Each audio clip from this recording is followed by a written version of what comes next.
As we continue our unit on race relations in York County, we are now going to fast forward 60 years to the 1920s. Now, York County, despite the fact that we had some different conductors in the Underground Railroad, we really did not have that much of a significant African American population or any sort of minority population here in York until 1928. And I don't want to say too much about the article because I want you to read through the article. But in 1928, the Nimmons family from Bamberg, South Carolina, arrived in York and they brought many different family members, and they changed the overall makeup of York. And York may or may not have been so welcoming.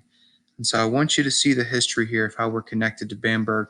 And then you have another article here too.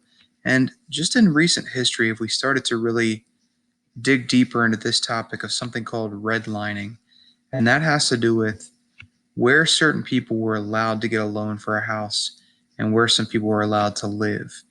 And we had some discriminatory policies within York in the 1950s, 60s, and 70s.